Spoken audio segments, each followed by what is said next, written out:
দেখুন, এই অপারেশনটা কোন প্রেক্ষাপটে হচ্ছে সেটা আমাদেরকে বুঝতে হবে। যে আপনি দেখেছেন যে পতিত যে আওয়ামী লীগ, এই আওয়ামী লীগের কিছু কিছু রাজনৈতিক অনলাইনে মিটিং করে তারা যেই ভাষায় বাংলাদেশকে অস্থিতিশীল দেশটাকে ধ্বংসের দিকে নিয়ে যাওয়ার জন্য এবং ঢাকাবাসীকে ঘুমোতে দেবে না। আপনি দেখেছেন যে গাজীপুরের সাবেক মেয়র জাহাঙ্গীর যেই ভাষায় সেখানে বলছিল যে যেই শহরে আমরা দিনের বেলা ঘুরতে পারি না সেই শহরের মানুষকে রাতের বেলা ঘুমোতে দেব না। তো কি ধরনের কত ভয়ঙ্কর হুমকি এটা আপনি চিন্তা করেন। আপনি আমি যারা সরকারের ধরেন এই সরকারের সাথে ইনভলভ নাই, একেবারে অতি সাধারণ মানুষ, তাদেরকে কিন্তু বাদ দিয়ে কথাটা বলে নাই, বলছে যে এই শহরের কোনো মানুষকে ঘুমোতে দেবে না। তার মানে তাদের পরিকল্পনাটা কত ভয়ঙ্কর পরিকল্পনা। এর মধ্যে আমরা দেখেছি পরিত্যক্ত অবস্থায় গতকাল এখানে বোমা উদ্ধার হয়েছে যে আপনাদের কাছাকাছি ফার্ম গেটে বোধহয়। তারপরে গাজীপুরে তো তার পরের দিনই এই মিটিংয়ের পরের দিনের ঘটনা এই গাজীপুরে, এবং সেখানে যে ঘটনা আমরা দেখলাম যে সেখানে যাদেরকে সেই হামলায় বৈষম্যবিরোধী আন্দোলনের ছাত্রদের উপর যে নির্মমতা চালিয়েছে তাদের যে ছবিগুলো এসছে তাদের সবার ছবি কিন্তু ওই জাহাঙ্গীরের সাথে দেখা গেছে। এই ছবিগুলো আমরা ভার্চুয়াল জগতে দেখেছি। তো আমরা সেই মিটিংটা যদি আমরা ভার্চুয়াল মিটিংটা অলরেডি ভাইরাল হয়েছে, সেখানে আমরা দেখেছি যে সমস্ত যে আওয়ামী লীগের বিগত সময়ে লুটেরা, সন্ত্রাসী, ক্যাডার বাহিনী সবাই কিন্তু ওখানে যোগ দিয়ে যে মূলত পক্ষে প্রতিশোধ নেওয়ার জন্য তারা দেশটাকে ব্যর্থ রাষ্ট্রে পরিণত করার জন্য কিন্তু একটা নীল নকশা প্রণয়ন করে এগোচ্ছিল। এই প্রেক্ষাপটেই কিন্তু এই অপারেশন ডেভিল হান্ট শুরু হয়েছে। তো আমরা একটা জিনিস ইতিমধ্যে এটা যে 24 ঘন্টারও বেশি সময় এই অপারেশনের প্রায় শুরু হওয়ার পর হয়ে গেছে, একটা জিনিস আমরা মৌলিক পার্থক্যটা যে 5ই আগস্টের পূর্বের বাংলাদেশ আর পরের বাংলাদেশের মধ্যে যে পার্থক্যটা আপনি দেখতে পাবেন যে এর আগে অপারেশনগুলো হলে কি হয়েছে। আমরা যদি এই আন্দোলনের সময় যে জুলাই আন্দোলনের সময়ও কিন্তু একটা পর্যায়ে গিয়ে সরকার নিয়ন্ত্রণ নেওয়ার একটু চেষ্টা করে কিন্তু ব্যাপক ধরপাকড় করেছে। সেখানে কিন্তু 2 দিনে 11,000 মানুষকে কিন্তু গ্রেপ্তার করে জেলে পুরা হয়েছিল, এবং সেটা ঢালাওভাবে, এবং কাউকে গুম করে ফেলা হয়েছিল। কোথায় তাদের খোঁজ, পরিবার খোঁজ পাচ্ছিল না। আমাদের ঘনিষ্ঠ বন্ধুদের মধ্যে অনেককে আমরা 6 দিন লেগেছে তার ট্রেস করতে যে কোথায় আছে, মানে শীর্ষস্থানে আলোচিত ব্যবসায়ী এই ধরনের লোকজনকে তুলে নিয়ে গেছে, তাদের বিরুদ্ধে সুনির্দিষ্ট কোনো অভিযোগও ছিল না। আপনি লক্ষ্য করবেন যে 24 ঘন্টায় কিন্তু যাদেরকে ধরা হয়েছে এর মধ্যে এমন কোনো গুরুতর অভিযোগ আসে নাই যে কোনো বাড়িতে গিয়ে ঘরে ঢুকে যে ভাঙচুর তছনছ করে ফেলা হয়েছে। এর আগে কি করা হতো, এই অভিযানের নামে প্রত্যেকটা ভিন্ন মতের প্রত্যেকটা লোকের ঘরে ঘরে সে কি আদৌ সেই রাজনীতিতে সক্রিয় আছে কি নাই বা এর সাথে আদৌ সম্পৃক্ততা আছে কি নাই সেগুলো বিচার করা হতো না। এর সঙ্গে একটা বাণিজ্যের, পুলিশের একটা বাণিজ্যেরও একটা সম্পর্ক ছিল। 10,000 লোককে ধরতে পারলে এর মধ্যে আস্তে আস্তে এদের কাছ থেকে নানানভাবে 12,000 লোক ধরে 2,000 লোক ছাড়তো, এক লক্ষ লক্ষ টাকার লেনদেনের একটা ব্যাপার ছিল। এছাড়া গ্রেফতারের সময় বাড়িঘর তছনছ করা, তার সম্পদ নষ্ট করা, এবং অনেককে 3, 4 দিন, 5 দিন, 6 দিন, 7 দিন পর্যন্ত তাদেরকে গুম করে রাখা, এই ধরনের ঘটনা এর আগের অভিযানগুলোতে আমরা কিন্তু দেখেছি। কিন্তু এখনো পর্যন্ত আমি সে ধরনের কোনো অভিযোগ আসে নাই, এবং আমরা বিশ্বাস করি এ ধরনের কোনো পুনরাবৃত্তি সেই ফেসিবাদী আমলের সে ধরনের কোনো চিত্র আমাদের চোখের সামনে না আসুক, এটাই আমরা কামনা করি। একজন শান্তিপ্রিয় মানুষ হিসেবে, গণতন্ত্র মানা মানুষ হিসেবে, আইনের শাসনের বিশ্বাসী একজন মানুষ হিসেবে আমরা প্রত্যাশা করব যে নতুন বাংলাদেশে যেন এই বিষয়টা নিশ্চিত করা হয় যে যে অপরাধী, যারা অপরাধের চক্রান্ত করেছে, যাদের জন্য এই অভিযানটা সত্যিকার অর্থে। এখানে বলা হয়েছে, আজকে স্বরাষ্ট্র সচিব ব্রিফ করেছেন, সেখানে বলেছেন যে দেশবিরোধী চক্রান্তকারী, দুষ্কৃতিকারী, তাদের বিরুদ্ধে এই অপারেশনটা তারা শুরু করেছেন, এবং এখানে একটি কমান্ড সেন্টার কিন্তু খোলা হয়েছে যাতে এই কমান্ড সেন্টার থেকে যাতে তাৎক্ষণিকভাবে এগুলো যদি কোথাও ব্যত্যয় ঘটে, এই অপারেশনটা যাতে কোথাও পথভ্রষ্ট হয় সেটা যাতে তাৎক্ষণিকভাবে নির্দেশনা দেয়া যায়, কন্ট্রোল করা যায়। এই বিষয়গুলো কিন্তু আমি মনে করি এটা একটা সরকারের জায়গা থেকে একটা অবশ্যই একটা দূরদর্শী পদক্ষেপ হিসেবে আমি মনে করি। একই সঙ্গে এই কথাটি খেয়াল রাখতে হবে যে এখানে আপনি বলছিলেন যে এটা শুধু আওয়ামী লীগকে গ্রেপ্তার করা হবে কিনা। আমি যদি বলি না, শুধু আওয়ামী লীগ হলেই গ্রেপ্তার হচ্ছে না এখনো পর্যন্ত। অন্তত কি কারণে, ধরুন আজকের ফলাফল এ পর্যন্ত আপনি যে 1300 লোকের 1308 জন সম্ভবত গ্রেপ্তার হয়েছে, এই 1308 জনের মধ্যে মেইন যে টার্গেটটা ছিল গাজীপুরে কতজন গ্রেপ্তার হয়েছে? গাজীপুরে গ্রেপ্তার হয়েছে 80 জনের মতো, 100 জনের কম, টোটাল 80 জনের মতো গ্রেপ্তার হয়েছে। গাজীপুরে কি আওয়ামী লীগের লোকজন নেতাকর্মী কি মাত্র 80 জন আছে? যদি ঢালাওভাবে আওয়ামী লীগ হলেই গ্রেপ্তার করা হতো তাহলে গাজীপুরে 8000 গ্রেপ্তার করলে হতো, গাজীপুরে আওয়ামী লীগের লোক সবাই ধরা পড়বে না। তো সুতরাং এখানে বুঝতে হবে যে গোয়েন্দা তথ্যের ভিত্তিতেই কিন্তু স্বরাষ্ট্র মন্ত্রণালয় থেকে যেটা বলা হয়েছে, গোয়েন্দা তথ্যের ভিত্তিতেই কিন্তু অভিযানটা চলছে।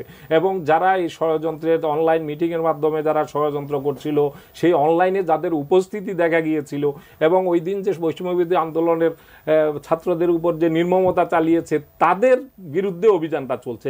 যে কারণে এটা ঢালাওভাবে কাউকে কিন্তু এভাবে গ্রেপ্তার করা হচ্ছে না। আমি প্রত্যাশা করব যে এই যে এখনো পর্যন্ত যে বিচার বিশ্লেষণ করে গ্রেপ্তার করার যে ট্রেন্ডটা এখনো পর্যন্ত আমরা দেখছি, এটাই যাতে অব্যাহত থাকে। ঢালাওভাবে শুধু ভিন্ন মত, ভিন্ন রাজনীতি করে আওয়ামী রাজনীতির সাথে, আওয়ামী লীগের তো সবাই দুষ্কৃতিকারী ছিল না।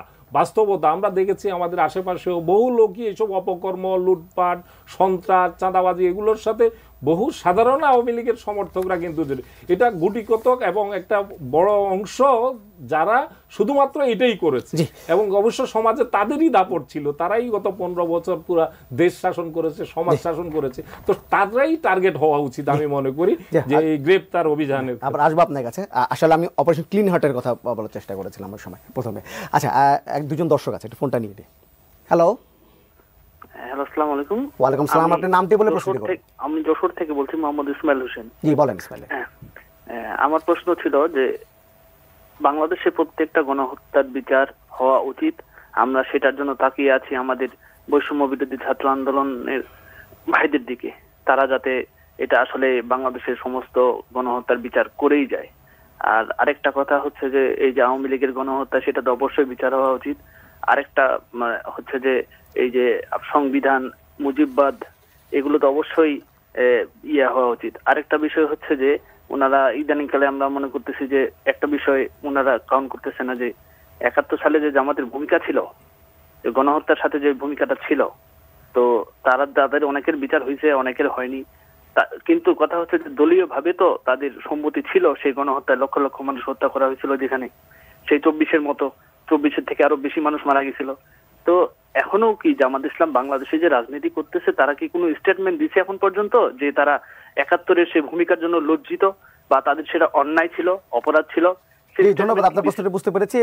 এবং এখানে নিশ্চয়ই ওই দলের প্রতিনিধি থাকলে তিনি হয়তো এই প্রশ্নের উত্তর দিতে পারেন।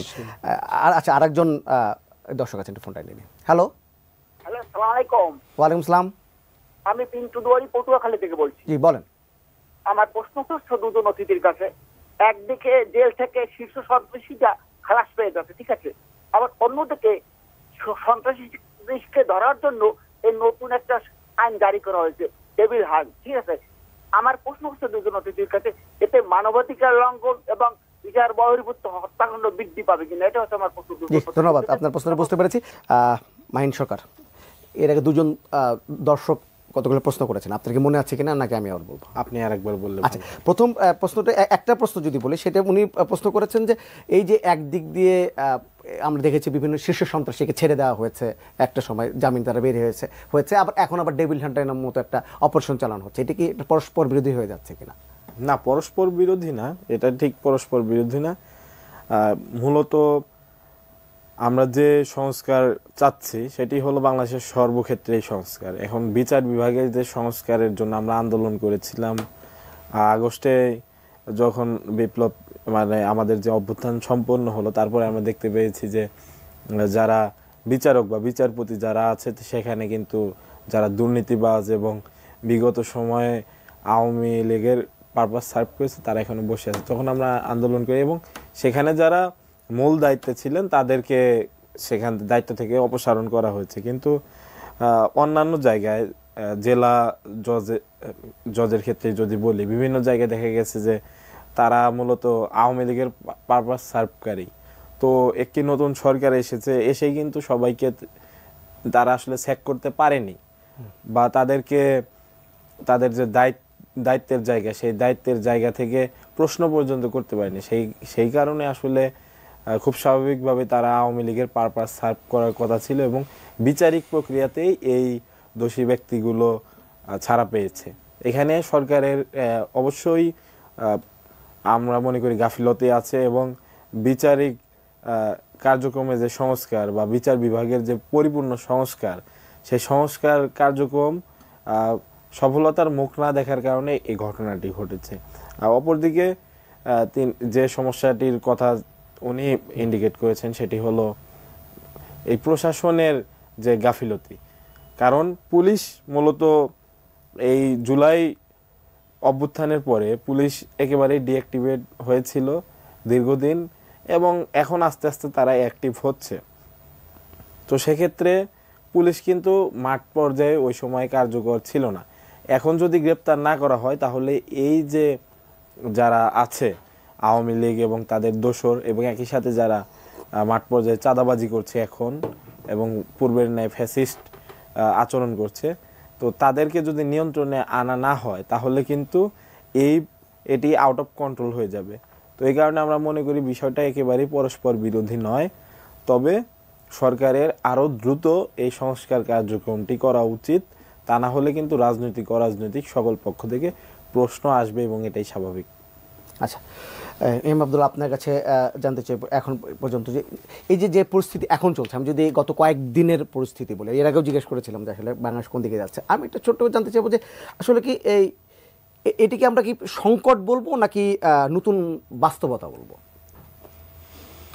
আপনার প্রশ্ন তো আগেও কিছু অংশ উত্তর দিয়েছি, তার আগে আমি দুইজন দর্শকের প্রশ্নের উত্তরে একটু বলতে চাই। সেটা হচ্ছে যে দুইজন দর্শকের যে প্রশ্ন করেছেন, এই প্রশ্নের সাথে আমাদের পতিত সরকারের যিনি বর্তমানে দিল্লিতে আশ্রিত আছেন তার বক্তব্যের সাথে অনেকটাই সাযুজ্য আছে। আমি জানি না তারা কোন দল করেন, কিন্তু অনেকটাই কিছু মিল আছে।